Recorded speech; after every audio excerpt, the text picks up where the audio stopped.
Buenas noches para todos. A continuación, para dar inicio a esta exposición, quiero presentarles al docente que impartirá la sesión de hoy. Su nombre es María Jesús Salas, es psicóloga clínica de la Universidad Andrés Bello, cuenta con más de 12 años en el Centro de Atención a Víctimas de Atentados Sexuales, CABAS PDI. Tiene un postítulo en Psicología Clínica, mención Psicodiagnóstico y Evaluación Forense, además de ser supervisora clínica especializada en transgresiones en la esfera de la sexualidad. Vamos a darle paso a la profesora María para que inicie con la clase. Profe, todo suyo. Gracias, Henry. Hola a todos y todas, buenas noches. Espero que estén bien. Vamos a compartir entonces para empezar. Ahí, al revés. Ahora sí.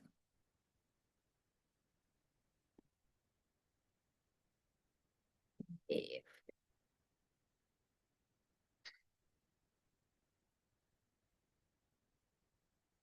ya, Henry, ¿se ve bien ahí?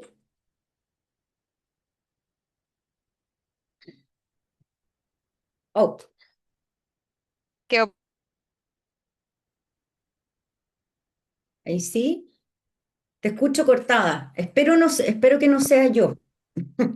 Porque no sé, No, no, no, no debe ser que soy yo, sí. Ay, ya, ya. Se No, ve bien, se ve bien. ya, gracias. Ya, vamos a empezar entonces.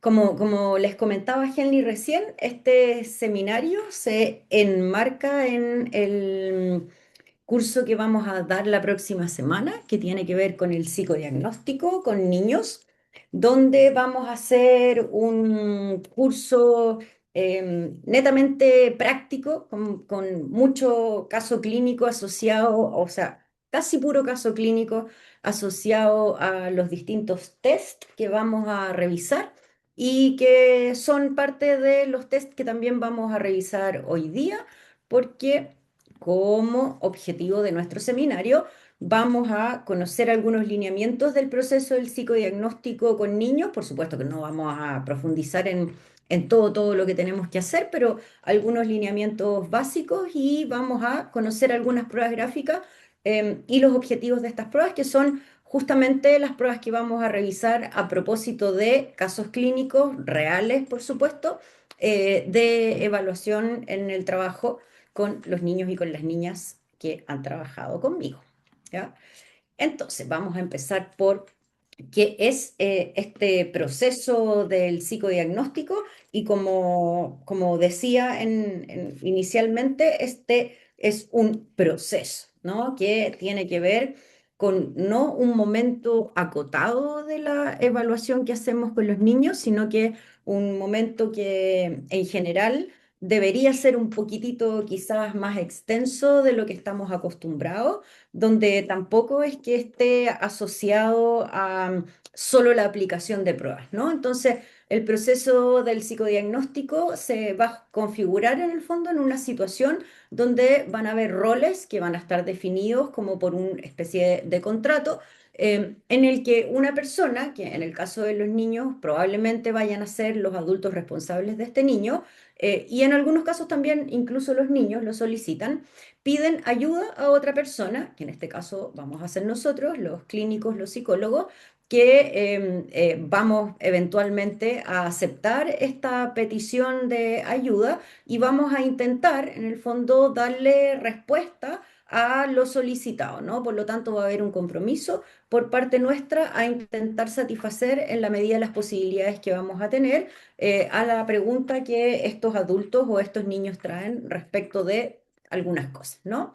En este proceso del psicodiagnóstico vamos a enfatizar en el fondo la investigación de algún aspecto en particular según la sintomatología o según los signos o según los funcionamientos, como le podemos llamar de distintas maneras, que van a generar preocupación en estos adultos y en este niño, o van a generar malestar, y que va a dar paso a lo que comúnmente conocemos como sintomatología.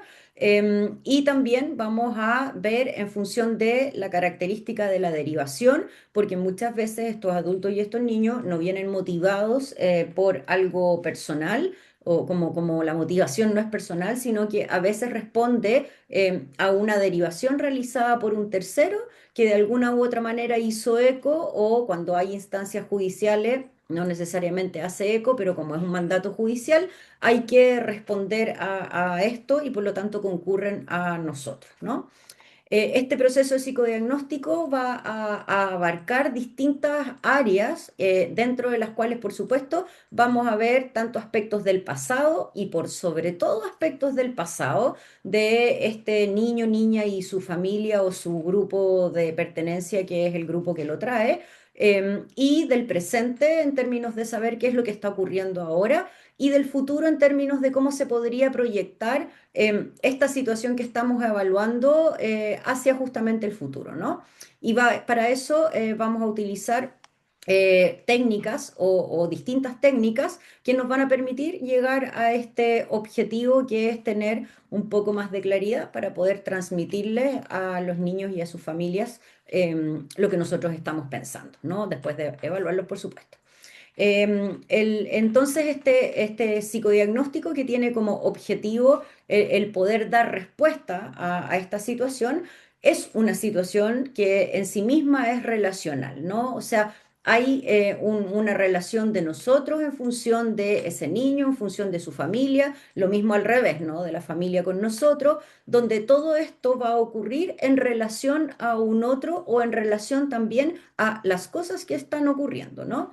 Este objetivo o este proceso del psicodiagnóstico tiene una duración que es limitada, y con limitada quiero decir que es limitada en tanto nos tomamos un tiempo para poder dar una apreciación inicial que tiene que ser contundente, que tiene que ser como obviamente ética, completa, pero que sabemos que posterior a este inicio, y si este paciente continúa en atención con nosotros, el psicodiagnóstico es algo que permanentemente está en el proceso, ¿no? En el sentido de que uno nunca deja de evaluar, ¿no? Porque uno, en la medida en que va profundizando la relación y va conociendo más a los niños y a su familia, van apareciendo otros elementos que podemos ir triangulando, pero también porque los pacientes a veces se mantienen en procesos durante tiempos largos, y las etapas del desarrollo y las circunstancias que van ocurriendo en su entorno también hacen que tengamos que ir observando y por lo tanto evaluando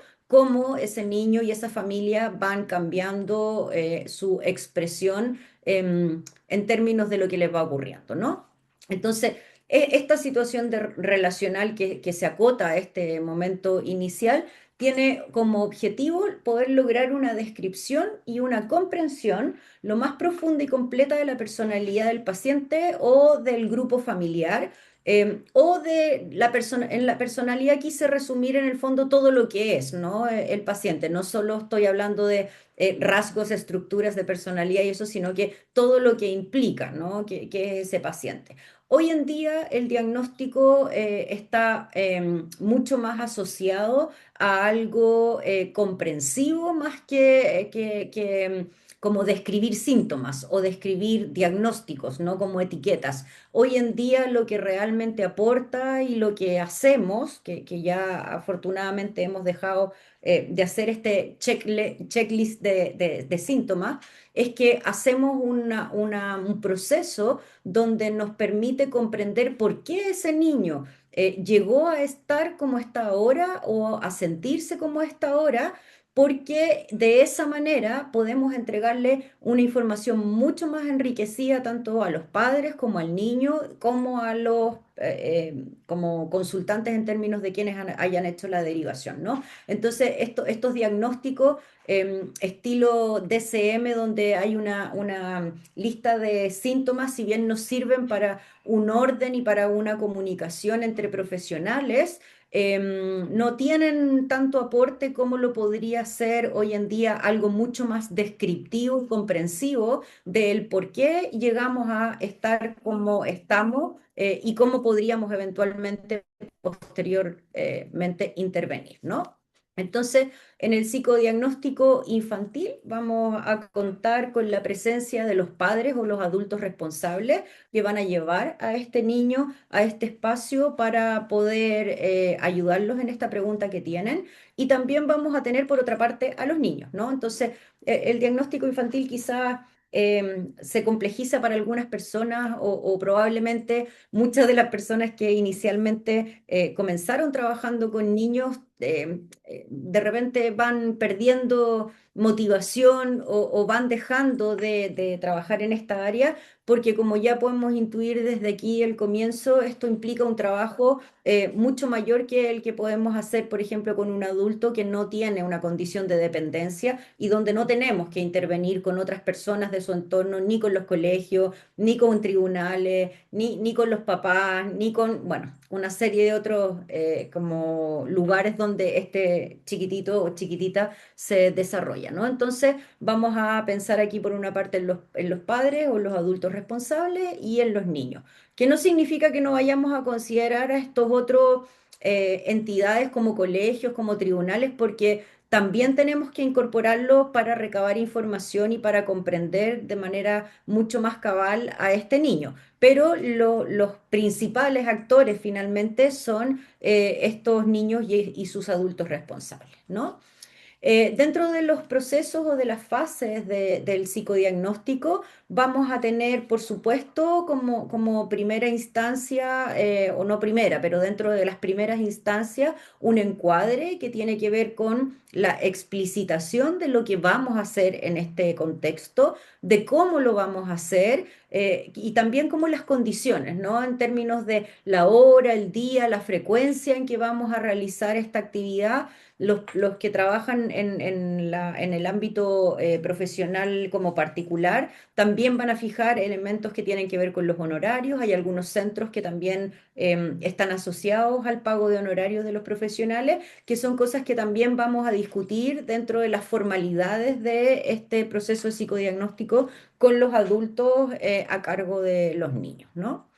Entonces, en este proceso, donde pareciera ser que todo esto está un poco tramitado por los adultos y donde los niños son traídos y donde lamentablemente hasta el día de hoy, incluso los profesionales que trabajamos con infancia, nos cuesta entender esto de que los niños son personas y son sujetos de derecho y etcétera, muchas veces quedan como relegados a un segundo plano en términos de la información que se les entrega o la información que después del proceso se les devuelve, ¿no? Entonces, aquí es importante que siempre tengamos en consideración que nuestro paciente índice, ya sea que estemos evaluando o que estemos trabajando, son esos niños y tenemos que permanentemente hacer el esfuerzo de pensarlos como estas personas que tienen las mismas necesidades y que tienen o merecen las mismas consideraciones que tienen los adultos al momento de participar en este proceso, sobre todo porque vamos a intervenir con ellos, ¿no?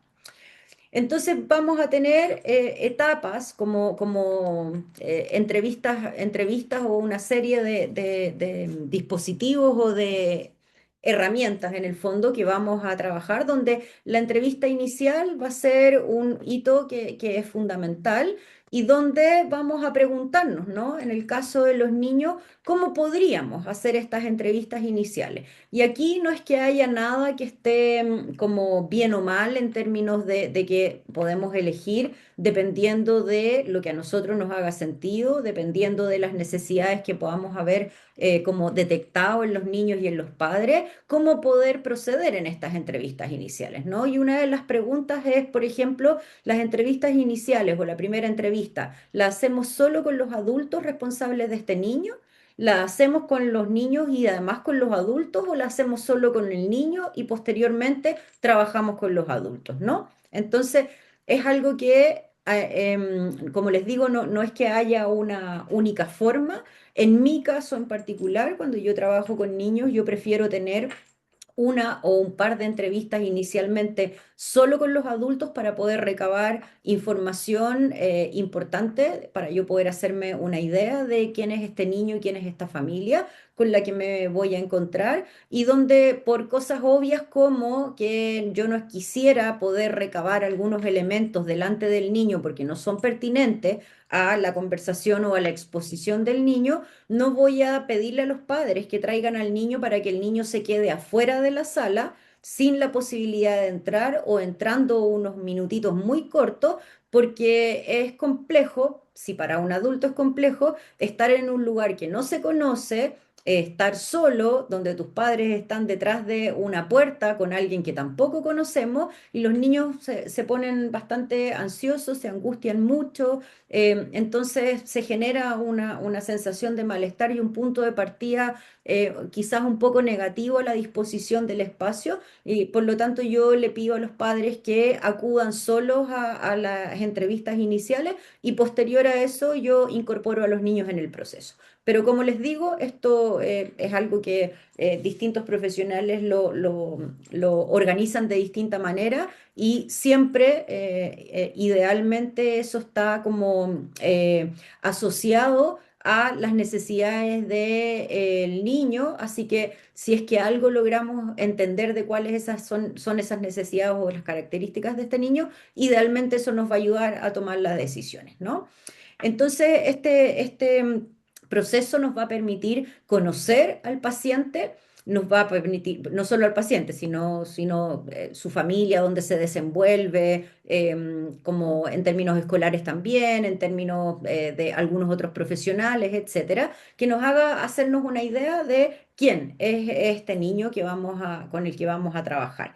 Eso nos va a permitir generar algunas hipótesis de qué es lo que pueda estarle ocurriendo y al momento de hacer estas primeras entrevistas, recabar montones de antecedentes, vamos a poder pensar a este paciente o hacernos una idea de quién es este paciente, lo que a su vez nos va a permitir generar o planificar alguna batería, ¿no? de aplicación de pruebas, ¿no? Porque, ojo, aquí la aplicación de pruebas es una parte del proceso del psicodiagnóstico. El psicodiagnóstico es un proceso mucho más amplio que no solo implica la aplicación de pruebas, implica las entrevistas y una serie de otras gestiones donde dentro de todo este proceso la aplicación de pruebas es un elemento que nos va a ayudar, es una herramienta nos va a permitir como profundizar en algunas situaciones y por eso vamos a elegir algunas de las pruebas que conocemos para poder esclarecer y profundizar esos elementos que necesitamos como tener mayor claridad, ¿no? Y vamos a interpretar los resultados, por supuesto, tanto de la batería aplicada como de todo lo que hemos recabado y triangulado en el proceso del psicodiagnóstico para poder arribar a alguna conclusión inicial, ¿no? ¿Qué elementos son importantes de recabar en estas entrevistas iniciales? Bueno, vamos a observar elementos que nos muestra por una parte el paciente, como por ejemplo el lenguaje corporal que tiene. Yo, como decía Henley ahí cuando me presentó, mi área de trabajo tiene que ver con trauma complejo, principalmente con vulneraciones de derechos y situaciones de transgresión en la esfera de la sexualidad. Por lo tanto, en tanto yo trabajo con trauma, para mí es fundamental el lenguaje corporal, ¿no? Que por lo tanto a mí no me viene tan bien en las evaluaciones, sobre todo en esta lógica del trauma, realizadas de manera remota, ¿no? A mí me interesa mucho poder mirar cómo ese paciente se mueve, los gestos, la vestimenta, el semblante que tiene y el lenguaje corporal que aporta, que en los casos de trauma sin duda muchas veces habla de manera mucho más elocuente que la narrativa que el paciente puede desarrollar, ¿no? Por otra parte, en la narrativa justamente vamos a ver lo que el paciente verbaliza, qué cosas va verbalizando y cuándo las verbaliza, en qué tono va verbalizando cada una de esas cosas, si al momento de hacerlo es claro o presenta ciertas confusiones en el lenguaje, qué términos va utilizando, el contenido que trae a las sesiones de evaluación, de qué prefiere hablar, con qué temas se bloquea o qué otros temas, por ejemplo, evita o qué otros temas dice abiertamente que prefiere no abordar. qué tiempos verbales usa, porque los tiempos verbales son significativos en términos de que lo que habla del pasado, por supuesto que no se está hablando del pasado del paciente. Lo que se habla desde el futuro en términos de tiempos verbales probablemente estará asociado a las percepciones que tiene el paciente respecto de las cosas futuras o que se vienen, ¿no? Pacientes que usan muchos tiempos verbales en pasado, tenemos que intuir o pensar que hay algo de ese pasado que todavía está tan presente en este paciente que no puede como despegarse del pasado, ¿no? Lo mismo pasa con los otros tiempos verbales, por eso también es importante, ¿no? Ahora, es importante que el paciente sepa abordar o lo, entre comillas, normativo, es que pudiera abordar tanto cosas que pasan en el pasado, en el futuro y en el presente, pero comúnmente nos encontramos con niños y también con adultos que presentan algún tipo de bloqueo respecto de generalmente el pasado y a veces el futuro porque resulta muy amenazante, ¿no? Vamos a pensar también con este paciente qué es lo que puntualmente él refiere como motivo de consulta, más allá de lo que los padres o los adultos a cargo manifiesten como su motivo de consulta, porque nos interesa saber la percepción que tiene el niño respecto de eso. ¿Ya? Vamos a ver la coherencia o la discrepancia entre lo que va narrando, o sea, lo verbal y lo no verbal, ¿no? Aquí es fundamental que podamos aprender a ir leyendo esos elementos que a veces son tremendamente contradictorios o a veces nos hacen pensar en que quizás hay otras cosas, ¿no? Que el paciente no puede o no quiere manifestar verbalmente, pero que, por supuesto, sabemos el cuerpo va a manifestar de todas maneras, ¿no? Vamos a pensar mientras vamos conociendo a este paciente, según lo que nos va trayendo y lo que nosotros vamos observando, qué batería de test podemos utilizar, ¿no? ¿Qué sería bueno? ¿En qué elementos profundizar? ¿Qué temáticas? ¿Qué situaciones? ¿En qué secuencia las vamos a utilizar? Y el tiempo y el ritmo en que lo vamos a ir haciendo, ¿no? Vamos a aplicar en cuántas sesiones vamos a dedicarle a los test, cuántas sesiones vamos a dedicar a las entrevistas, etcétera, ¿ya? Y eso, por supuesto que lo vamos a ir haciendo en la medida en que vamos conociendo al paciente. Vamos a encargarnos de establecer un rapport adecuado, que en los casos de los niños es fundamental tratar de brindar un clima que sea un clima cuidadoso, que sea un clima contenedor, que sea un clima respetuoso, donde el niño sienta que a pesar de que no nos conoce como mayormente, estamos interesados en conocerlos, en ayudarlos, en saber cuál es ese mundo que muchas veces los hace sufrir y que desde ahí nuestra intención es poder ayudarlos, ¿no? Entonces, ese vínculo que tiene que ver con este rapport en el fondo, tiene que ser un vínculo y una forma que le transmita a este niño que para nosotros es importante y que en este espacio va a ser tratado de una manera respetuosa y de una manera contenedora, ¿ya?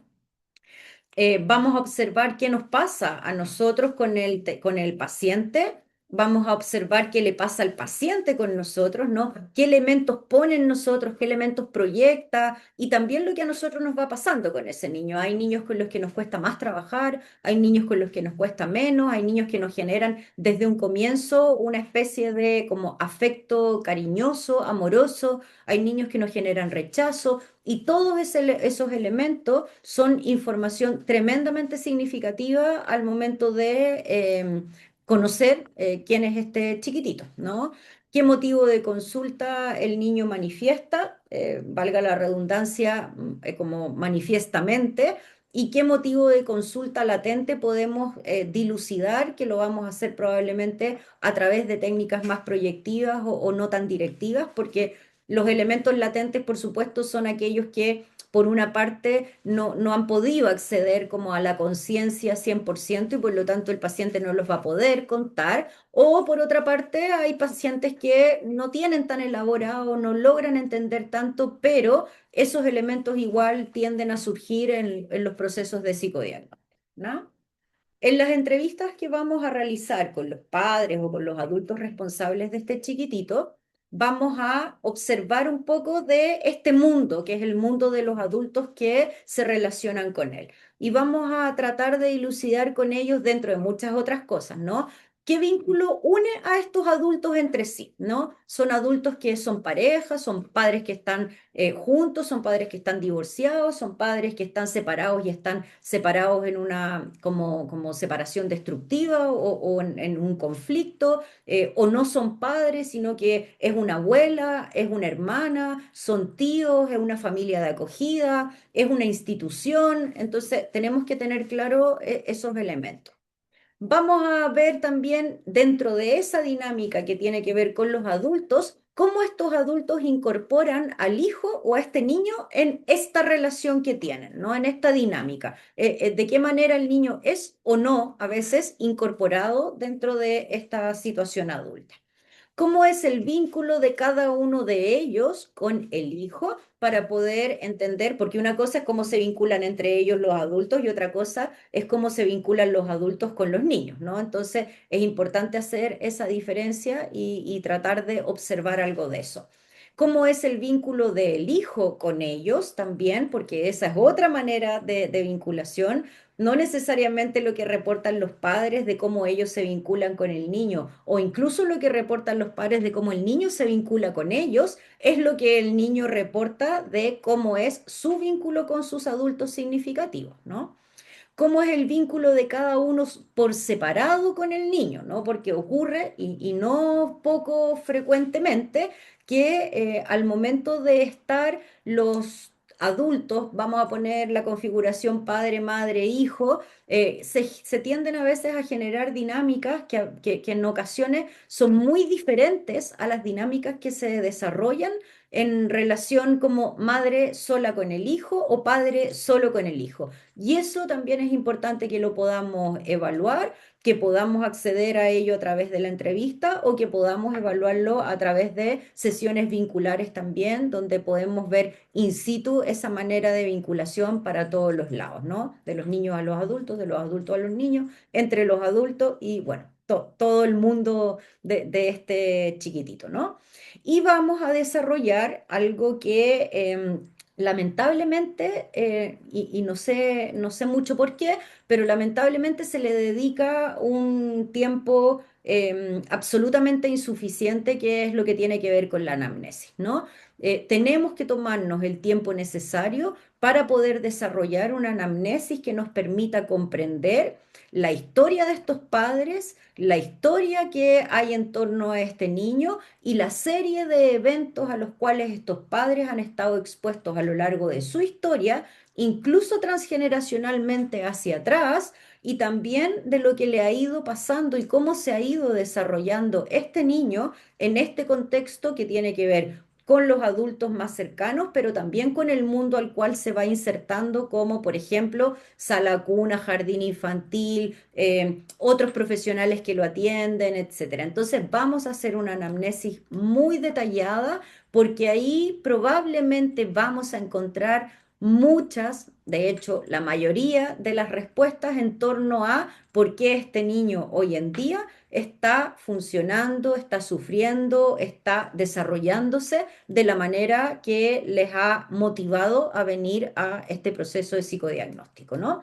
Y también vamos a, en esta primera instancia, evaluar la capacidad de los padres o de los adultos responsables de elaborar lo que se les va devolviendo, ¿no? Porque esto nos va a dar pronósticos en términos de si eventualmente llegamos a trabajar en un proceso de psicoterapia, que en caso de niños es como in- inseparable del trabajo con los adultos, en tanto tienen una posición de dependencia y un vínculo, por supuesto, muy estrecho, y nos interesa mucho que los padres también puedan participar activamente del proceso terapéutico de los niños, no como principal sujeto de atención, pero sí como personas que son fundamentales en la vida de este niño y que muchas veces, quizás la mayoría de las veces, están como invitados a tener que hacer muchos cambios para poder efectivamente ayudar a este niño si es lo que este niño necesita, ¿no? Y esto es una de las partes difíciles de repente de trabajar con niños, cuando uno se encuentra que el problema de los niños muchas veces está absolutamente atravesado por situaciones que tienen que ver con los padres y uno tiene que pedirle a los padres que hagan ciertos cambios o modificaciones que muchas veces no quieren hacer o no entienden, ¿no? Entonces es importante evaluar la capacidad que tienen estos padres de vincularse con nosotros, de tomar las sugerencias que le hagamos, de que cuando le explicamos por qué el niño está así, estos padres puedan o no puedan tomar eso que les estamos diciendo, o lo rechazan, o lo niegan, o lo minimizan, porque eso sin duda nos va a dar la pauta de cómo va a ser el trabajo posterior con esta familia o con estos adultos, ¿no? Vamos a entonces, una vez que tenemos más o menos claro todas estas cosas, planificar la batería y al momento de planificar la batería y aplicar pruebas, y en general en el psicodiagnóstico podemos pensar en que hay algunos errores que son los errores más frecuentes que nos podemos encontrar, que tiene que ver con, por una parte, acotar demasiado el proceso del psicodiagnóstico, como, no sé, a veces me toca de repente PRE, como en distintos centros públicos donde evalúan, no quiero decir que sean todos así, o también yo trabajo toda la vida en servicio público y entiendo cuáles son las realidades del servicio público en términos de los tiempos y todo eso. Pero tenemos que tener súper claro que un buen proceso de psicodiagnóstico nos va a permitir desarrollar de manera mucho más fácil y más efectiva y eficiente un proceso terapéutico también con los niños y sus familias. Entonces, acotarla demasiado, más allá de que tengamos poco tiempo, es un tremendo error. O sea, no podemos desarrollar un psicodiagnóstico en una sesión, ¿no? No podemos hacernos una idea de este niño y su familia en tan poco tiempo. Por otra parte, tampoco podemos prolongarla demasiado porque en algún momento también tenemos que devolverle a este niño y a su familia que están ansiosamente a veces esperando los resultados o la opinión que nosotros podamos tener. Y que muchas veces este prolongar demasiado el proceso del psicodiagnóstico tiene que ver con que algunos profesionales piensan que o sienten que hay que aplicar una cantidad de pruebas infinitas y tenemos a veces procesos que tienen como cantidades de pruebas que uno cuando mira, uno claramente le queda la idea de que quizás el colega no estaba medio perdido o no sabía muy bien qué hacer o no sabía por dónde ir porque no usó las pruebas para profundizar y esclarecer, sino que utilizó una cantidad de pruebas como si el proceso del diagnóstico se basara o se sustentara en eso, ¿no?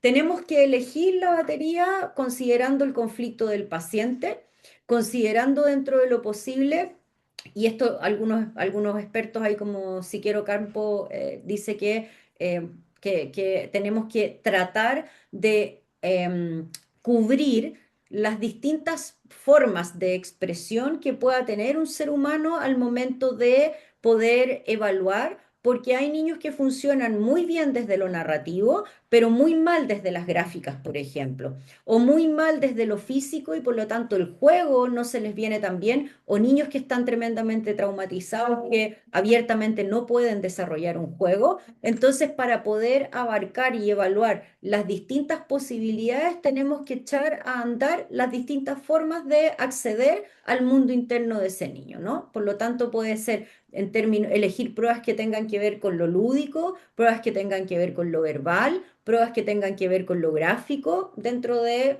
otras como, pero la idea es considerar un poco el acceder a la información a través de distintas formas, ¿no? Bueno, aquí, por ejemplo, entonces, en esta misma lógica, decíamos que Siqueiro Campo dice que los grafismos reflejan los aspectos más estables de la personalidad, por lo tanto, los más difíciles de modificar. Dado esto, es recomendable aplicar el criterio anterior, ¿no? Ella dice, o sea, la lógica en el fondo que se plantea aquí en el fondo en esto, es que muchas veces hay pacientes que desde lo narrativo pueden dar cuenta de elementos que pueden ser como engañadores, ¿no? Para quien está evaluando. Por supuesto que hay personas y niños que quieren de alguna manera narrar o contar cosas distintas a como realmente son, pero que si buscamos otras maneras donde nos bypaseamos lo narrativo, es probable que nos encontremos con elementos más genuinos de los pacientes y que no van a estar como podríamos decir, sesgados, ¿no? Por lo que el paciente quisiera decirnos. Vamos entonces a evaluar en esta elección lo que queremos evaluar y profundizar, qué temáticas son, si es algo en torno a la familia, bueno, elegiremos cosas que tienen que ver con eso, si tiene que ver con algo en torno a la autoimagen, elegiremos otras pruebas, pero aquí la idea es que las gráficas son las que nos permiten esclarecer y profundizar, como decíamos, elementos que no tenemos claro al momento de realizar el proceso de la evaluación. Para elegir la secuencia de la aplicación, vamos a, en general a considerar el criterio de menor a mayor estructuración de las pruebas que le vamos a plantear a los niños, ¿no? Entonces, de esta manera, también tenemos que entender el conflicto que tiene el paciente, porque si hay un conflicto, por ejemplo, que tiene que ver con la familia, con su núcleo familiar, no vamos a empezar la aplicación de pruebas por el test de las familias, ¿no? Aquí vamos a ir de lo menos estructurado a lo más estructurado. Entonces, la idea es poder empezar generalmente con un dibujo libre y de ahí empezar a tomar decisiones a algo que vaya un poquitito más estructurado. También podemos empezar, por ejemplo, por hora de juego o por juego libre, que en general es algo que a los niños les viene bien o les agrada para poder comenzar a trabajar y de ahí nos podemos meter en el mundo, por ejemplo, de las gráficas, ¿no? Ahí depende de lo que cada uno vaya decidiendo, ¿no? Las pruebas gráficas que dentro del proceso de psicodiagnóstico generalmente son utilizadas con los niños, bueno, también con los adultos, sin duda constituyen una metodología de evaluación que nos va a permitir acceder a lugares que muchas veces, como decíamos antes, lo verbal oculta o los pacientes intentan ocultar a través de lo verbal, ¿no? A pesar de que si le ponemos harta atención a lo verbal, nos vamos a encontrar con cosas interesantes en términos de los lapsus, en términos de los tiempos verbales, en términos de cómo articula el paciente algo que quiere decir y termina diciendo otra cosa. Y si nos detenemos en eso, también vamos a poder encontrar todo lo que hay detrás escondido, ¿no? Pero en general lo verbal se puede controlar un poco más que otros elementos. Lo que no está cubierto necesariamente por los dibujos, en los dibujos efectivamente las personas sí intentan controlar algunas cosas, pero cuando uno tiene una capacidad de análisis como profundo y serio, no cuando nos quedamos en estos libros o en estos como checklist de, como estilo, por ejemplo, esos manuales de soñar con significa tal cosa. O sea, cuando nos quedamos a ese nivel de superficialidad en el análisis de las gráficas, claro, tampoco vamos a encontrar nada muy interesante. Aquí lo que tenemos que hacer es efectivamente un análisis clínico que sea crítico y que sea profundo. Y cuando eso está, es bien difícil que no aparezcan los elementos que generalmente los pacientes quieren ocultar, ¿no? Em, el valor comunicativo que presentan en las pruebas proyectivas o las pruebas gráficas es importante en tanto en el caso de los niños, por ejemplo, es un lenguaje bastante común, es un lenguaje que en la mayoría disfrutan, no todos, pero en la mayoría se disfrutan, lo hacen en el colegio y en distintos contextos. Y para el ser humano también en general tiene un valor importante donde podemos acceder, como decíamos, a este mundo interno sin tanta trampa como podría ser a través de otras formas, ¿no? Dentro de la batería proyectiva, las técnicas gráficas se instalan con mucha fuerza en todo el mundo por distintos motivos, dentro de los cuales, por ejemplo, uno tiene que ver con la economía, ¿no? Ahora, esa economía está pensada en nosotros, ¿no? Como en nosotros en términos de los elementos que tenemos. Pero aunque no seamos el centro de la evaluación, igual es considerable que es un elemento que es económico en términos de los recursos que tenemos que utilizar, en términos del tiempo que nos implica la aplicación, no así el análisis de las pruebas, y también porque nos entregan mucha riqueza de información que de nuevo, si sabemos hacer un análisis profundo, vamos a poder acceder a toda esa riqueza y que nos va a permitir esclarecer muchas cosas, ¿no? Los materiales que vamos a necesitar para la aplicación de las pruebas gráficas son las hojas tamaño 4A, esa es la hoja que vamos a utilizar para poder hacer los dibujos con los niños. Vamos a tener lápiz grafito, vamos a tener goma y opcionalmente vamos a tener lápices de colores si es que queremos hacer una versión cromática o acromática donde no hay lápices de colores y solo nos quedamos con el lápiz grafito, la goma y las hojas, ¿no? Y por supuesto, y esto es lo más importante que suele olvidarse, el marco teórico de referencia para la comprensión adecuada y la interpretación adecuada y profunda que queremos hacer, ¿no?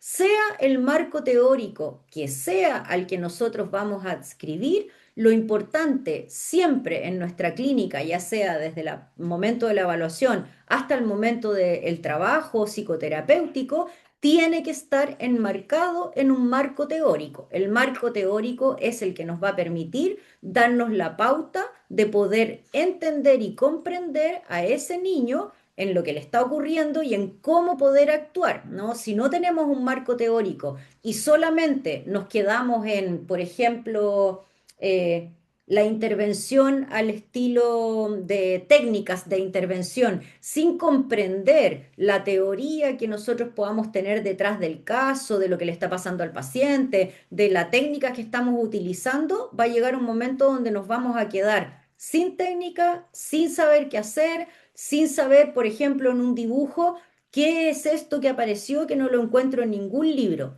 En esos momentos es donde el marco teórico y donde la comprensión más profunda nos va a poder ayudar y vamos a poder salir de ese entrampe, ¿ya? Entonces aquí teoría es fundamental y teoría no solo de una corriente explicativa o un marco teórico, sino también, por ejemplo, en el caso de los niños, que también es algo que me encuentro frecuentemente, teoría de desarrollo, ¿no? Lo que ocurre a veces a los 6 meses no es lo mismo que vamos a esperar al año de vida de ese niño. Lo que vamos a encontrar a veces como algo normativo a los 3 años, ya no va a ser normativo a los 9 años. Por lo tanto, tenemos que saber teoría de desarrollo así, pero al dedillo, ¿no? Porque si no vamos a cometer muchos errores en la interpretación, ¿ya?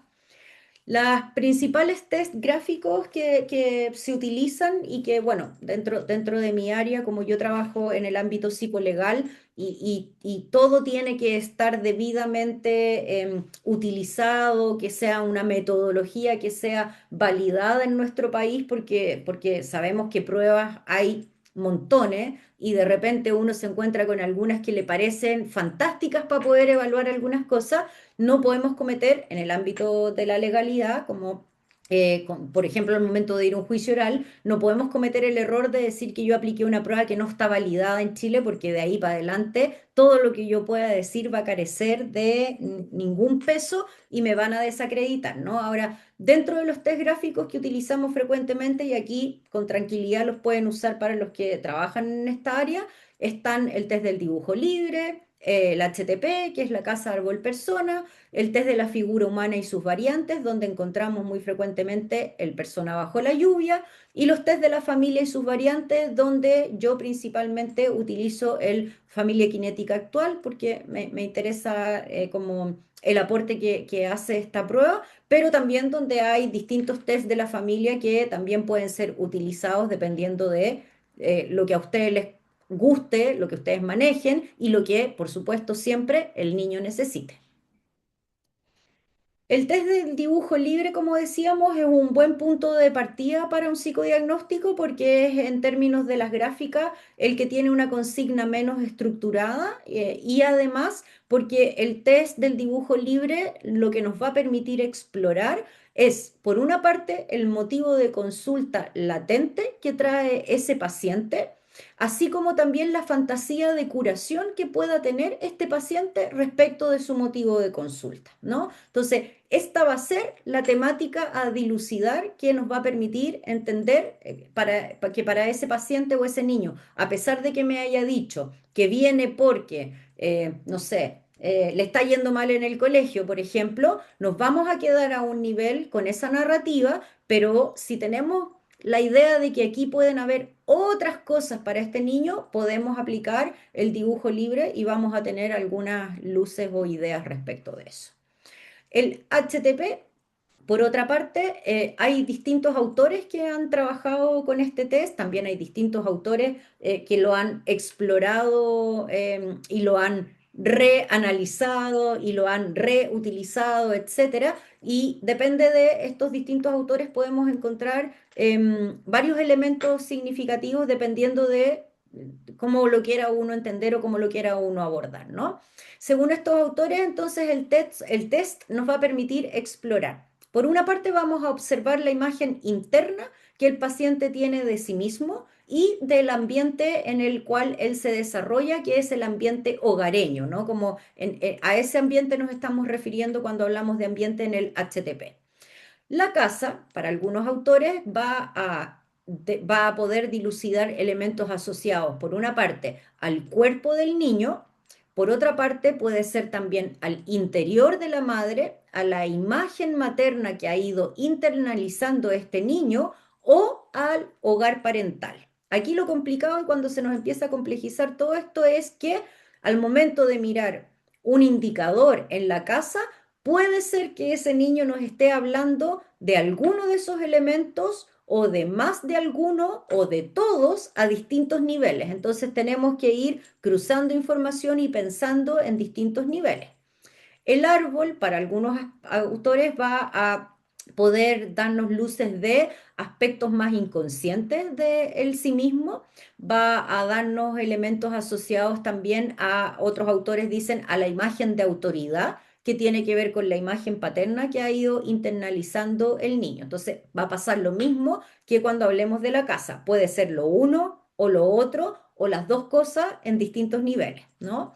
Y la persona, en tanto es como lo más evidente y lo que se parece más a uno en el fondo, nos va a hablar de la autoimagen como más cercana a la conciencia, ¿no? Y a la relación que este niño tiene con el medio ambiente, o sea, a cómo él se ve o a cómo quiere que lo vean o a cómo siente que lo ven los demás en este ambiente en el cual él se desarrolla, ¿no? Entonces, el test del HTP, como podrán ver, nos puede entregar una cantidad de información súper interesante para poder esclarecer montones de cosas de los chiquititos.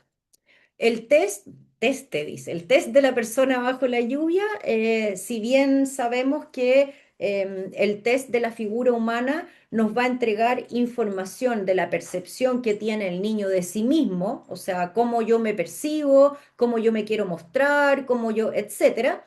El persona bajo la lluvia, que es una variante de la figura humana, nos va a entregar la información de cómo se percibe a sí mismo ese paciente, pero en una situación que está atravesada por elementos de estrés, o sea, cómo ese niño se percibe a sí mismo en situaciones de conflicto, lo cual en este caso está dado por simbólicamente el elemento de la lluvia, ¿no? Entonces, para el test de la persona bajo la lluvia, lo ideal es que podamos tener la figura humana y la persona bajo la lluvia para poder hacer un comparativo de cómo esa persona se percibe a sí misma en contextos, entre comillas, normales y cómo esa persona se percibe en una situación de conflicto, ¿no? Las herramientas que tiene para enfrentarlo, etcétera. Y el test de la familia, que si podemos como sacarle provecho y usarlo como con distintos elementos, nos va a poder entregar una cantidad de información del contexto familiar de los niños que es súper, súper, súper importante, sobre todo porque son niños y tienen una condición de dependencia con su familia, ¿no? Vamos a ver la percepción de sí mismo en el grupo familiar o en este grupo de adultos responsables.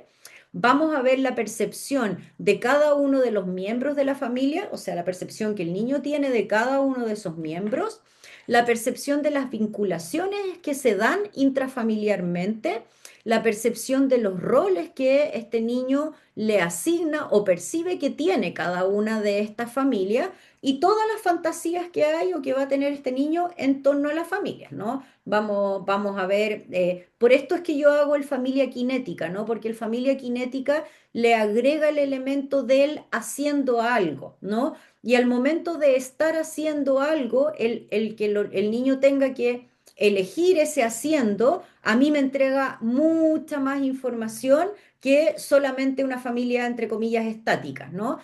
Porque me habla de efectivamente las interacciones, quién interactúa con quién, si hay alguien que está más aislado, que queda afuera, cuáles son los roles, como decíamos, que asigna el niño en este hacer a cada persona. Entonces, hay un elemento de riqueza ahí en el familia cinética que a mí me parece que aporta significativamente, ¿no? El análisis y la interpretación que vamos a hacer después de las pruebas gráficas, que es probablemente eh, lo más que nos toma tiempo, ¿no? La aplicación de la prueba en sí misma toma poco tiempo, pero el análisis, un buen análisis nos toma bastante tiempo, ¿no? En el análisis vamos a observar tanto los componentes a nivel expresivo, que tiene que ver con cómo el niño dibuja lo que dibuja, o sea, la secuencia, el tamaño, la presión, el trazo, los detalles, la simetría, etcétera, etcétera, etcétera. Y por otra parte, vamos a hacer un análisis en torno a los componentes del contenido, que tiene que ver con qué dibuja el niño cuando le pedimos que dibuje cierta cosa, ¿no? Entonces, una forma es cómo lo dibuja y otra forma es qué dibuja.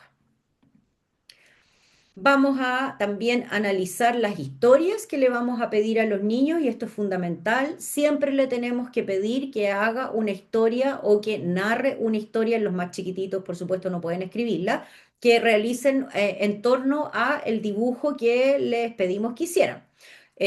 Y para el análisis, cuando los niños pueden escribir, lo que vamos a hacer es que vamos a analizar el grafismo de esa escritura bajo la misma lógica de los elementos que decíamos anteriormente. La presión, el emplazamiento, el tamaño, el sombreado, el borroneo, porque eso también nos va a dar elementos que son, por supuesto, proyección del mundo interno de este niño y tenemos que considerarlos, ¿no? En los casos de los niños más chiquititos o niños que están muy afectados y que no quieren o no pueden escribir, donde uno tiene que hacer la historia, bueno, nos quedamos con el contenido de la historia y cómo la va armando, que sin duda también nos va a aportar mucha información.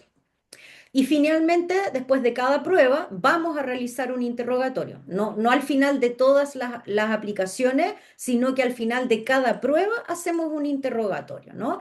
Que va a corresponder, como decíamos, a cada una de estas de las pruebas y que va a ser atingente a lo que necesitamos profundizar simbólicamente en torno al contenido de la prueba, ¿no? Vamos a preguntar cosas que no nos quedaron claras, vamos a profundizar cosas que necesitamos profundizar y vamos a interrogar también metafóricamente como para poder entender algunos contenidos, ¿no? Como vamos a usar la metáfora como, no sé, por ejemplo, en el HTP vamos a preguntar si la casa fuera una persona, sería un hombre, sería una mujer, ¿no? A eso me refiero con que esas metáforas nos van a permitir acceder al contenido que queremos profundizar.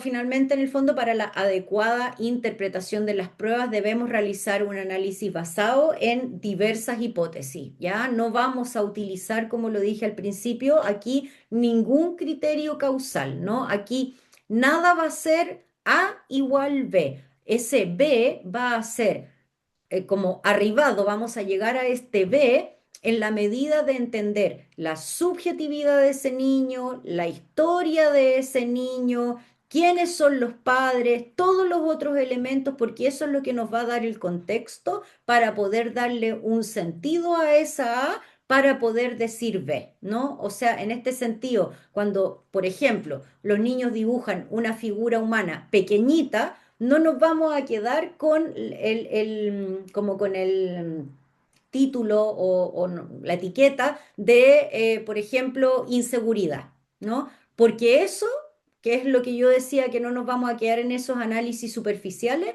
ese tipo de análisis superficiales no le sirve a nadie. O sea, probablemente un niño que llega para poder ser evaluado, donde uno de los elementos tiene que ver con la inseguridad, es bastante evidente. Lo que tenemos que entender es por qué, frente a qué lo hace sentir inseguro, porque una cosa es ser inseguro y otra cosa puede ser, por ejemplo, que el niño tenga una vivencia de un aplastamiento frente al mundo, ¿no? Como que el mundo me aplasta. Y eso es bastante distinto a la inseguridad, aunque se pueden tomar un poquitito de la mano. pueden haber otros elementos que tengan que ver con retraimiento por alguna situación, puede tener que ver con elementos depresivos que están en juego. O sea, no nos vamos a quedar con una etiqueta porque la etiqueta en el fondo no le aporta a nadie y a nosotros tampoco y al niño tampoco, ¿no? Esta es la idea del análisis más profundo y clínico de las pruebas gráficas, ¿no? Y estas hipótesis en el fondo vamos a ir desprendiéndolas a lo largo de todo el proceso del psicodiagnóstico que vamos a llevar a cabo con los niños y con sus papás. Y finalmente, para terminar, vamos a poder realizar un trabajo que sea apropiado y poder brindar respuestas claras, pero además completas y profundas a estas personas que vienen a pedirnos ayuda. Es fundamental lo que les decía de manejar un modelo teórico o un marco teórico explicativo. Esa va a ser nuestro faro que nos va a permitir entender, ¿no? Lo mismo que les decía, lo de la teoría del desarrollo. De esa manera, entonces, la impresión clínica que le vamos a poder dar a los niños y a los papás y a quien tengamos que devolverle la información, así como el informe que eventualmente tengamos que elaborar, va a ser de utilidad para quien nos pregunta, el niño, sus adultos y el resto del contexto, y que va a permitir de mejor manera iniciar un proceso de intervención, ya sea con nosotros, ya sea con otro profesional, pero que va a ir en la línea de lo que efectivamente ese niño necesita para que no perdamos tiempo, para que el trabajo sea adecuado, eficiente, profesional y que finalmente nuestro foco tiene que ver con poder ayudar de mejor manera a los niños que nos consultan y a sus familias. Eso, muy bien. Ya, Henry, me porté regio. Un minuto me pasé. Bueno, chicos, vamos a ingresar con lo que es la ronda de preguntas. Eh, la idea es que levanten la manito para que intervengan y hagamos un feedback ahí. Vamos con Daniela. ¿Puedes abrir tu micrófono, porfa? Hola, buenas. Primero que todo Hola. agradecer, estuvo excelente. Siempre es bueno como integrarse a estos cursos porque te van actualizando y vamos conociendo nuevas herramientas y en mayor profundidad. Por decir la familia kinésica, eso es excelente.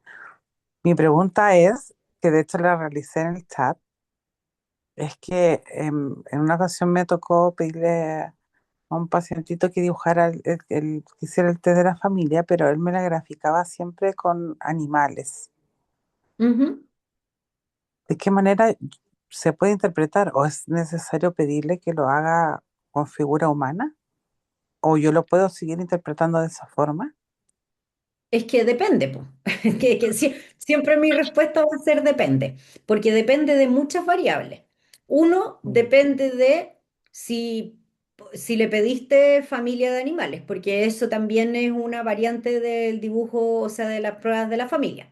Si no pediste familia de animales y pediste familia, bueno, ahí probablemente hay algo a interpretar que es Mm, llamativo, que no es del todo normativo, o sea, no es esperable que eso ocurra. Ahora, con esto no quiero decir que no ocurra, pero donde probablemente todo lo que sabemos de ese niño, en términos de su familia, su historia, los síntomas, lo que nos puede aportar la mamá, el papá, la abuelita, el tío y todo nos va a permitir interpretar por qué es que este niño no está pudiendo dibujar personas y está dibujando animales. Generalmente, o puede haber, no quiero casarme porque no conozco el caso, tendríamos que hacer una supervisión para eso, lo que ujú. no es pertinente aquí, pero probablemente cuando encontramos personas en el fondo que frente a lo esperable y evidente es una figura humana y no pueden contactarse con lo humano y echan mano a algo, entre comillas, menos evolucionado, aunque podríamos discutir de eso, pero se entiende, menos humanizado, ¿no? Ahí ya hay algo que es complejo, ¿no? O no tengo lugar con los humanos, no me siento parte de lo humano, los animales siempre tienen que ver con las cosas más primarias, los animales tienen que ver con elementos asociados a carencias afectivas, pero que en este caso, cuando los humanos son transformados a animales, es distinto a cuando los niños dibujan animales dentro de, por ejemplo, sus dibujos. Ahí generalmente está asociado como a elementos o a ciertas vivencias de carencia afectiva o a los elementos más primarios. Pero sin duda, el no poder dibujar humanos tiene que ver con algo que ese niño no puede o no tiene lugar o siente que no tiene lugar o que no puede contactarse con lo humano, ¿no? Puede ser una percepción de sí mismo, puede ser una percepción de su familia, pero ahí habría que triangular montones de otros elementos, pero claramente no está cumpliendo la consigna y ahí tenemos que ver por qué. Sí, sí entiendo. Claramente Mm, debe ser como una barrera que también él pone, llevándolo al caso que, al cual me refiero. ¿Puedo hacer el mm, último, por favor? Cuando son más chiquititos, tú explicaste que era, bueno, es más difícil como poder analizar un tema como del test de dibujo, porque ahí como en esa época, etapa, perdón, ellos dibujan más como en tema garabato. Entonces, ujú. para poder analizar, ahí se puede complementar con el juego y poder incluir como estos juegos con los muñequitos de familia en Sí, interacción con padres. sin duda, para los niños más pequeños, las gráficas sirven, tienen un valor importante. Lo que pasa es que probablemente para niños más pequeños no vamos a poder evaluar como figurativamente el Mm, dibujo, ¿no? Pero sí vamos a poder evaluar nivel de desarrollo, nivel de madurez, vamos a poder evaluar emocionalidad, vamos a poder evaluar como pulsiones, si es que quisiéramos decir, como elementos del mundo interno a través de los garabatos, ¿no? De hecho, hay un test que se llama el test del garabato, donde podemos evaluar todas esas cosas. Entonces, los niños chiquititos, claro, los grafismos los podemos usar para poder evaluar esas cosas, pero si queremos evaluar familia, por ejemplo, claro, no va a ser lo ideal pedirle a un niño de 2 años que dibuje a su familia porque no va a poder darnos tantos elementos como los que quisiéramos. Ahora, eso no significa que no lo vayamos a hacer y que no podamos encontrar elementos importantes, pero sin duda tenemos que complementar. Como les decía hace un rato, no se queden con una sola técnica o con una sola prueba, jamás hagan un psicodiagnóstico de una sola prueba, que a veces yo también lo veo, ¿no? Ese es un error tremendo. Hagan mm, psicodiagnósticos que efectivamente abarquen distintas formas de expresión. En los niños más pequeños el juego es fundamental, el vínculo que establecen con uno, si quieren hacer sesiones vinculares con los padres también, si quieren mm, hacer sesiones o quieren aplicar un CAT, por ejemplo, también es importante, pero busquen distintas maneras, porque claro, no, si quiero poner a un niño de 2 años a hacerme la familia cinética, es probable que no vaya a encontrar lo que yo estoy pensando que quiero encontrar. claro. Muchas gracias y De muy nada. buena clase para actualizarse a todos. Gracias, Daniel. Agradecida. Muy bien, vamos a ver con Beatriz Puentes. Ya, vamos. Beatriz, ¿puedes abrir el micrófono, por favor?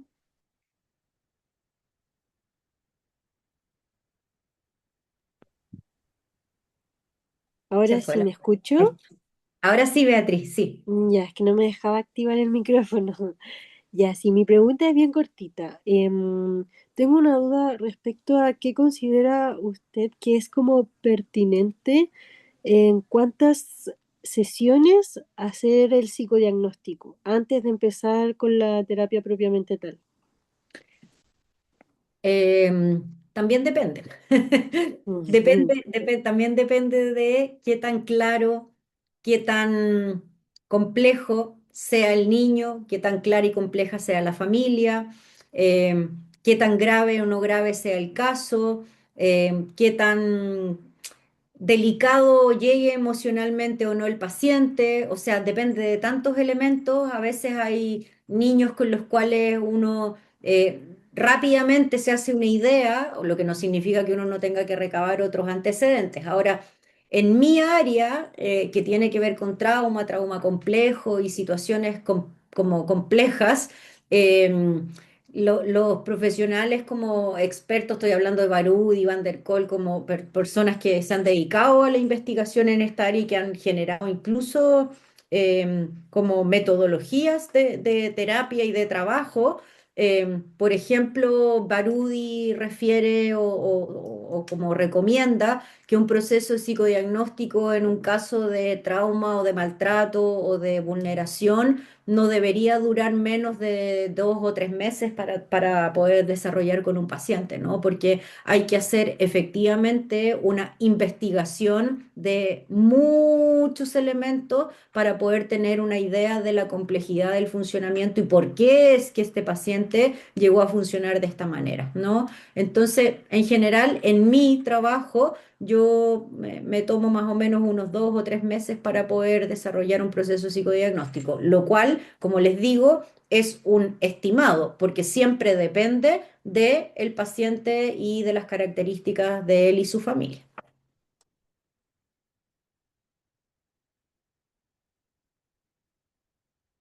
¿Qué más, Henley?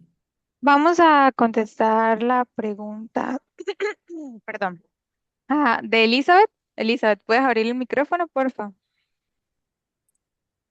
¿Se escucha? Sí. Ya. Eh, bueno, más que nada, me gustaría compartir un poco, porque estuve leyendo el chat, algunas experiencias y también concuerdo con la docente con respecto al psicodiagnóstico.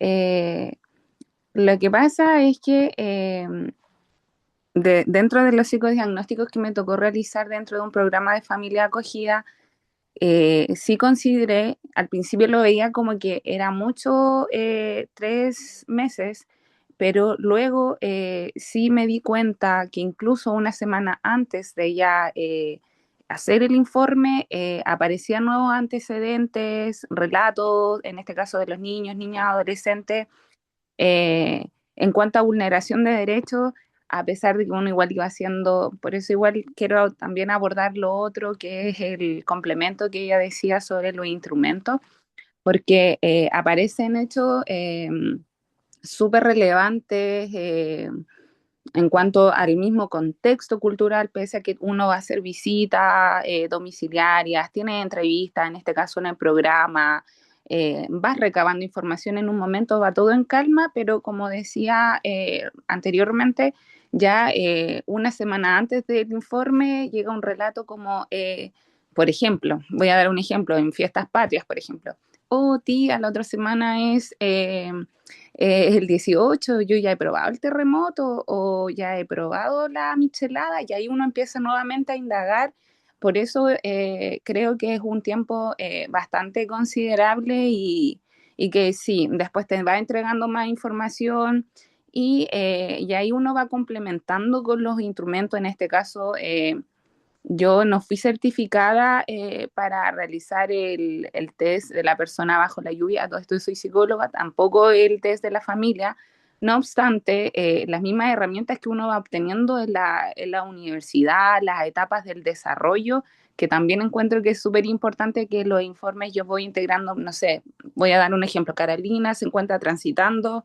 eh, la etapa de las operaciones concretas y debido a esto se pudo pesquisar dentro del instrumento que eh, sí da ejemplos concretos que conectan con la realidad o en un caso menor redactaba y decía sí tiene capacidad de imaginación durante el juego o por otra parte de acuerdo a los elementos teóricos que plantea en este caso el psicoanálisis cuando entramos como en una situación más compleja en trauma, en este caso abuso o violencia intrafamiliar, también integraba los mecanismos de defensas que planteaba la teoría del psicoanálisis como se observa como disuasión cuando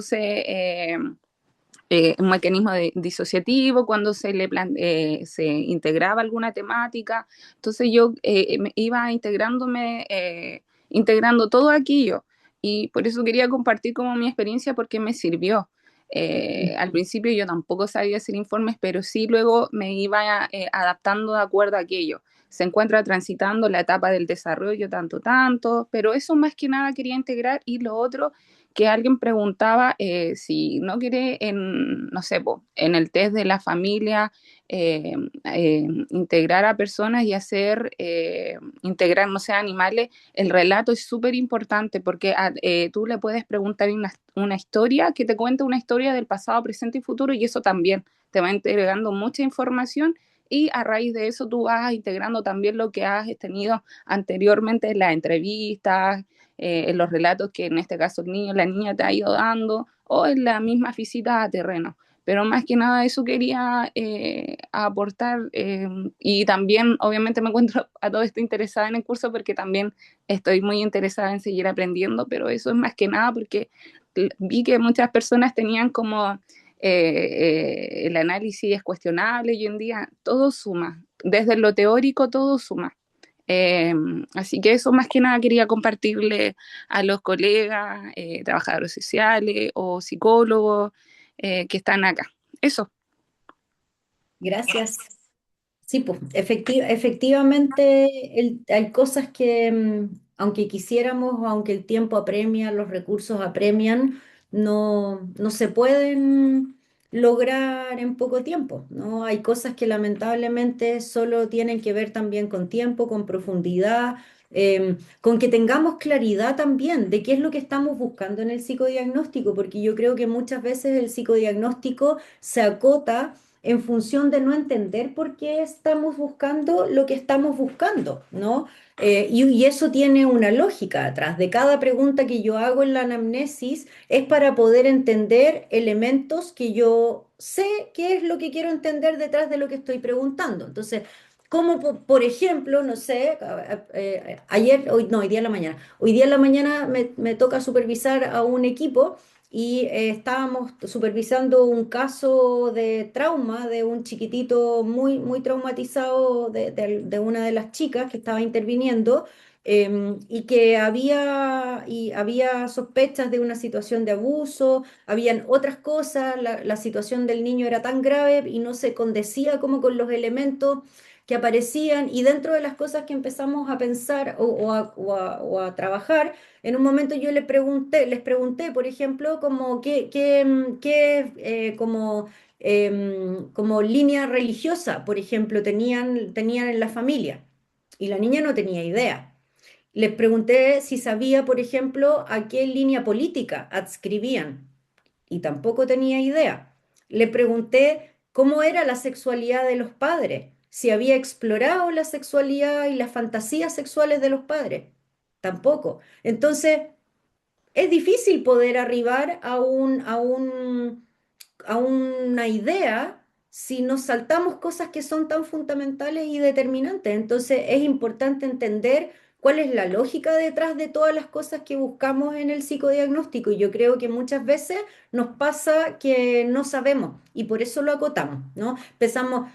Preguntamos embarazo, preguntamos parto, preguntamos si tomó pecho, con suerte, y no nos detenemos a explorar, por ejemplo, elementos fundamentales de la historia de los padres, de montones de otras cosas. Entonces, obviamente eso nos va a dar un contexto mucho más rico y vamos a poder entender muchas más cosas.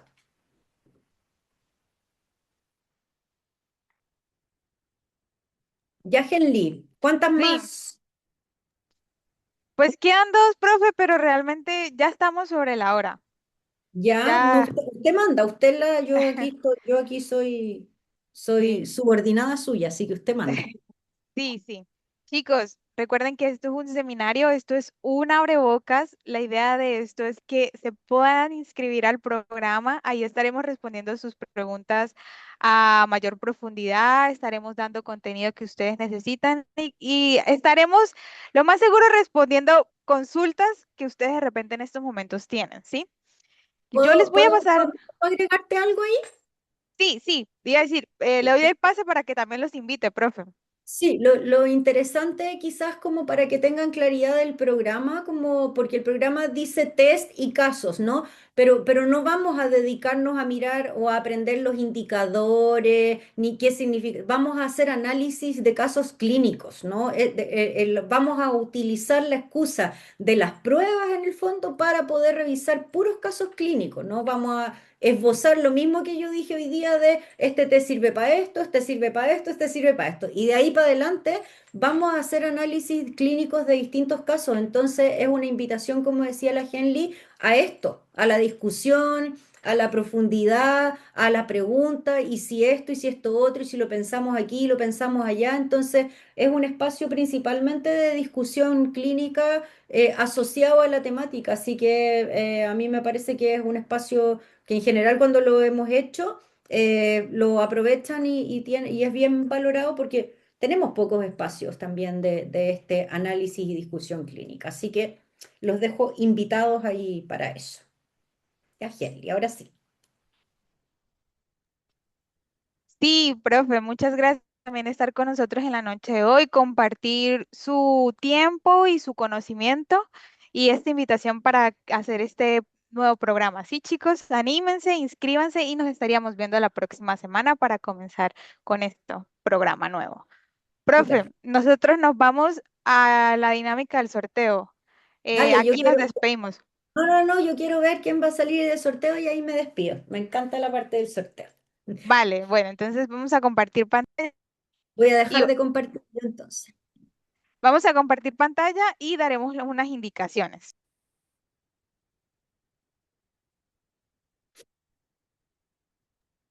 Bueno, chicos, eh, bueno, las personas que están en el día de hoy van a participar en el sorteo. Les recomiendo que estén sus nombres visibles acá en Zoom y la persona que salga como ganador o ganadora debe levantar la manito, hacer presencia en el chat, ¿sí? Vamos a dejar de grabar. Listo, vamos a comenzar. Buena suerte para todos. Si la persona no está con nosotros en la clase de hoy, vamos a elegir a un siguiente ganador o ganadora.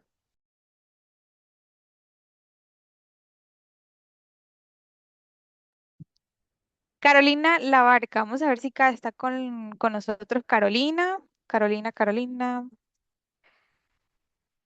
Carolina. Veo una Carolina sin apellidos.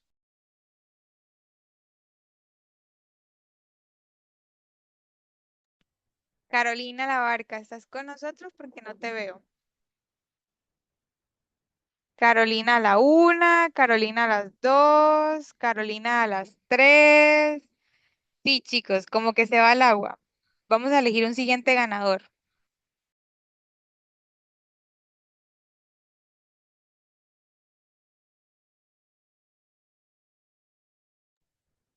Kelly, nosotros nos vemos en todo caso en la pantalla No, no la. No, no, no Ah, lo vemos. Nos vemos como otras veces, como... ¿acá se ve? Sí. Espérame, yo te digo. Ahora sí se ve. Ah, listo, listo. Sí, súper. Yo sí decía, me están diciendo que la pantalla está pegada. Listo. Muy bien. Carolina no está con nosotros. Vamos a elegir un siguiente ganador. Vamos a revolver para ver quién sale como ganador. Se va al agua. Karina Beatriz, vamos a ver si Karina está con nosotros. No veo a Karina, pero veo que le están levantando la mano.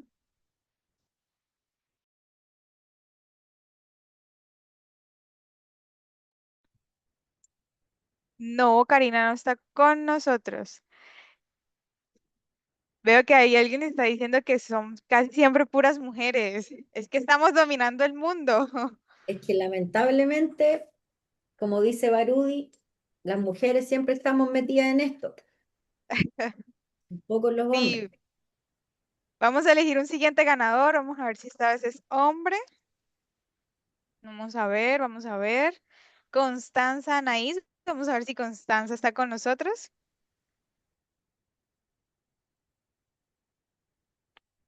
Constanza sí está con nosotros. Felicidades a Constanza. Vamos a ver, haz presencia en el chat, Constanza. Constanza, ¿estás con nosotros?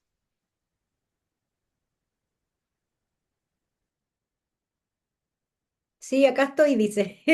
Felicidades a Constanza. Se ganó la beca para para este programa, Constanza, un favor grande, mándame un mensaje al privado solo con tu número de teléfono y tu correo electrónico.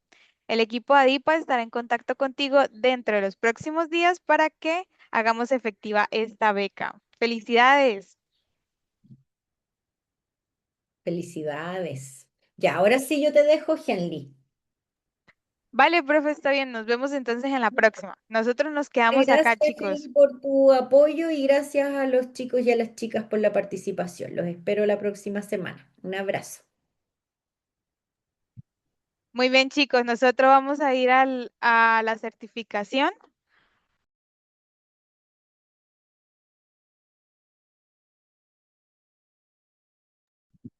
Muy bien, estaba leyendo acá los comentarios. Vamos a dejar de compartir y vamos a la parte de la certificación, ¿sí? Les voy a compartir un link en el chat. Con este link pueden ingresan, le dan clic.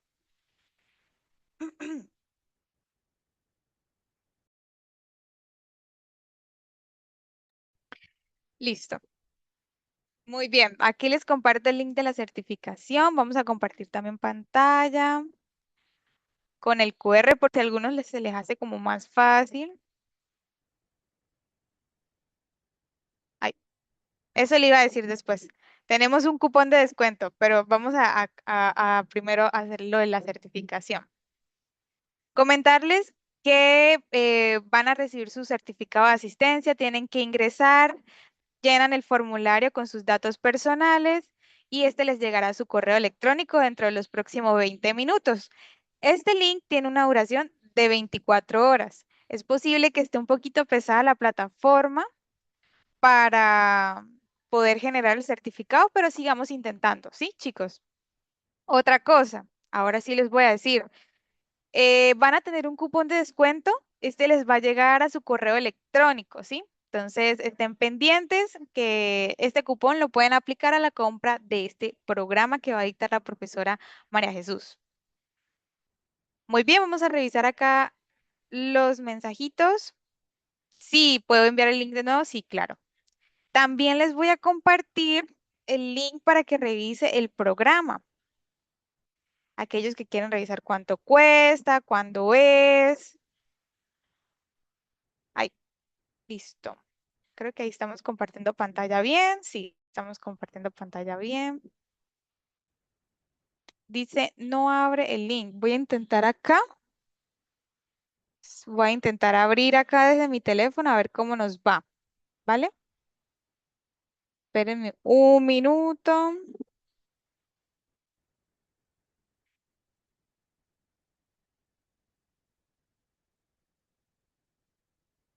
Esperen, esperen, esperen. Enlace de certificación.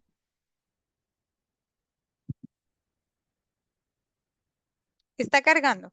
A mí me está cargando poquito a poquito. Tengamos paciencia, vamos a ver cómo me va. Si me inscribo al curso, queda grabado y tiene certificación, aunque uno lo vea grabado. Catalina, sí, efectivamente. Cada curso, cada programa, cada seminario se graba. De repente, si no lo puedes ver en la hora en que vamos a dictar la clase en vivo, se queda grabado y lo puedes ver de manera sincrónica, ¿sí? De igual forma, también vas a estar certificada.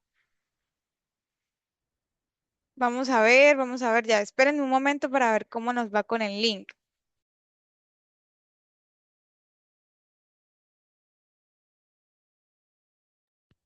Chicos, pues este link tiene duración de 24 horas, pero vamos a esperar a ver si es que hay un error con el link, ¿vale? Vamos a esperar unos minuticos.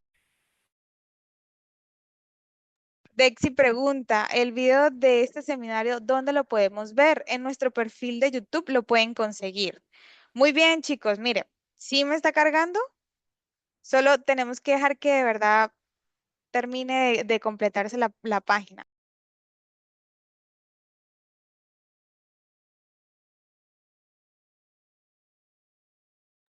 Constanza, ya me llegó tus daticos, súper bien. Gracias, felicidades a Constanza. Pendiente también de tu correo electrónico por si llegan a contactarse contigo, ¿vale?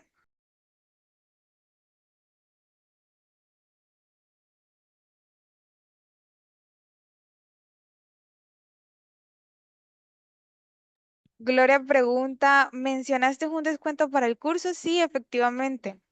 Les va a llegar a su correo electrónico un cupón de descuento para que puedan aplicar a la compra de este curso. Estén pendientes, lo más seguro es que les llegue más tardecito, ¿sí? Pero estén pendientes.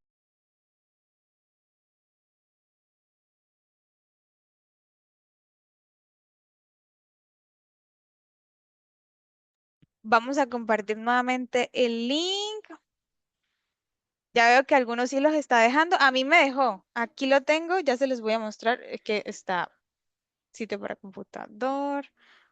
Aquí compartir primero el link de la certificación.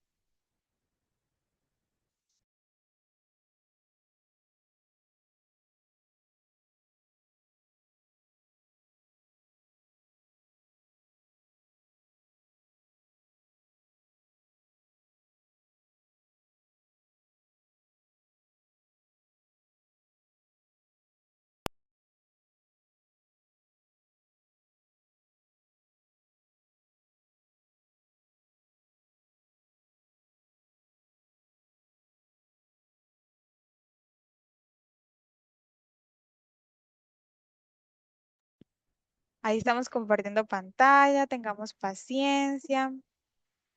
Recuerde que somos todos tratando de ingresar y descargar este certificado. Tengamos paciencia y tratemos. Si no podemos ahorita, en 5 minutos, en 10.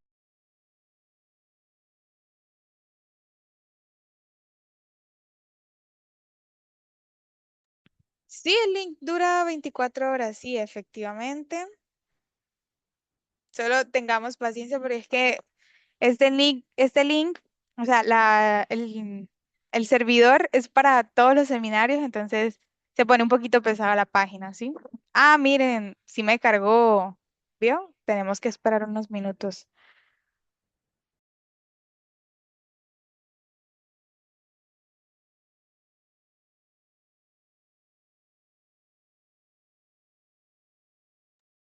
Sí, recuerden que ponen sus nombres, ponen su número de teléfono, la idea es que no les salgan estos triangulitos rojitos, muy importante. Si son de otro país diferente a Chile, entonces elijan el país, acá y acá otro, y colocan su DNI, todo bien, ¿listo?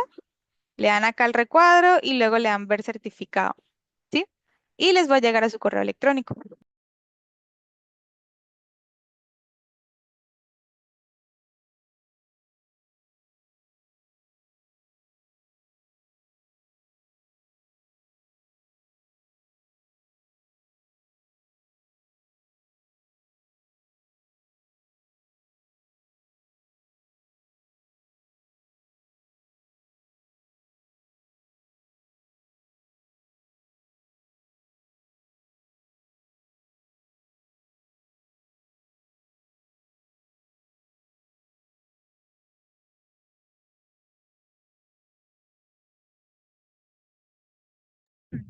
Si ya pudieron descargar el certificado, se pueden ir retirando de la sala porque ya damos por culminados, ¿sí? Los otros nos podemos quedar aquí un ratito, unos minutos, mientras seguimos tratando de descargar el certificado, ¿vale?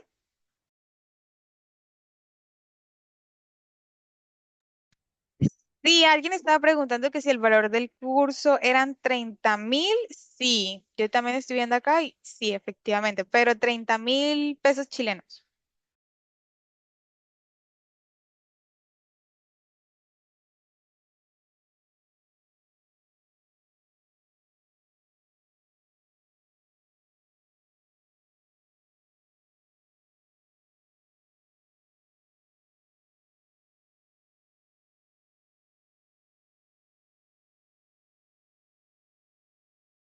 Muy bien, vamos a compartir la pantalla del QR.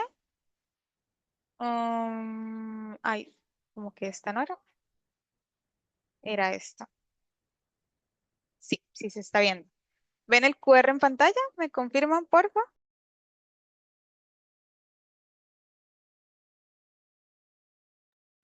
Sí, si hay un cupón de descuento, les va a llegar a su correo electrónico. Tuvieron que haberse inscrito al seminario.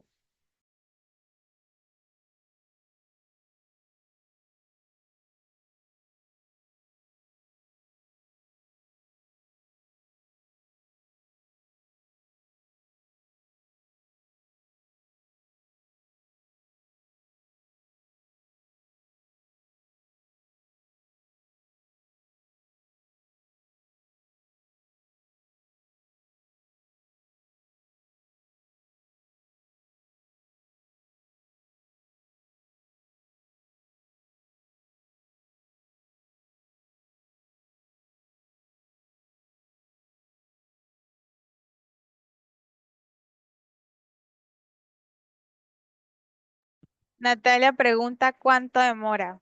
¿Demora en llegar el certificado? Normalmente como media hora, ¿sí? Qué bueno que ya están pudiendo descargar el certificado. Gracias por tener paciencia.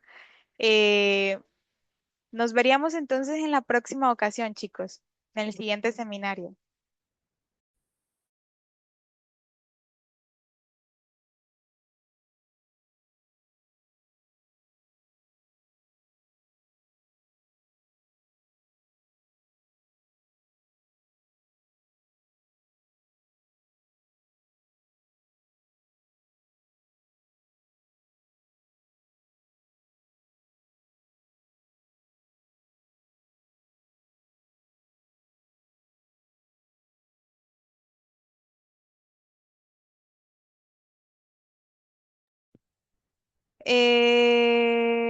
Daniela Figueroa estaba preguntando la información de este curso que dictará, ¿dónde la encuentro? Acabo de enviar el link, acabo de enviarte el link. Míralo, dice, para más información sobre el programa sorteado, pueden acceder al siguiente link. Ahí.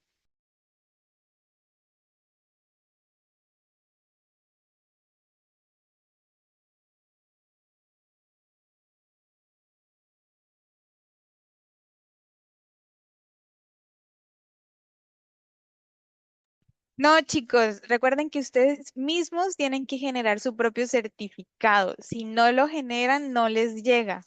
Tienen que ingresar.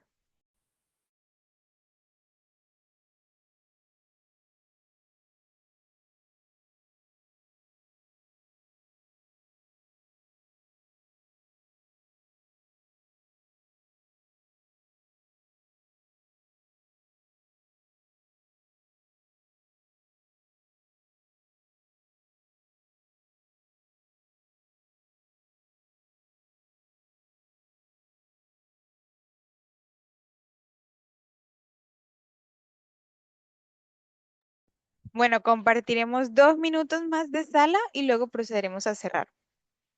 Así que guarden el link, no se les olvide.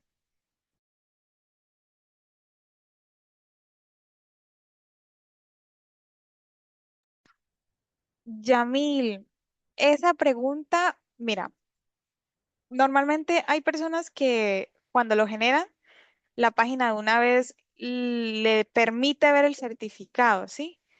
Y entonces sale como si fueran para imprimir. ¿Listo? Si es así como te estoy comentando, eh, tú lo puedes guardar ahí. En vez de imprimirlo, le das guardar en PDF y luego sí se puede. Pero de igual forma te va a llegar al correo, ¿sí? O sea, no te preocupes, eh, no te preocupes que de igual forma él te llega al correo.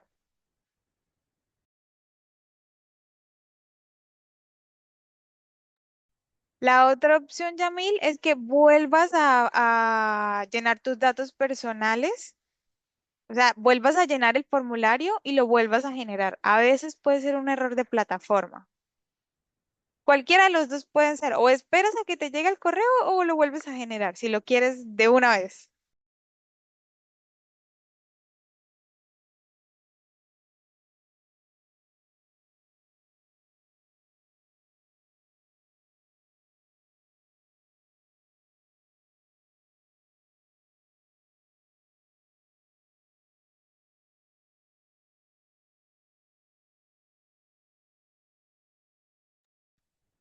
Bueno, chicos, los dejo, que tengan una bonita noche. Nos vemos en la próxima.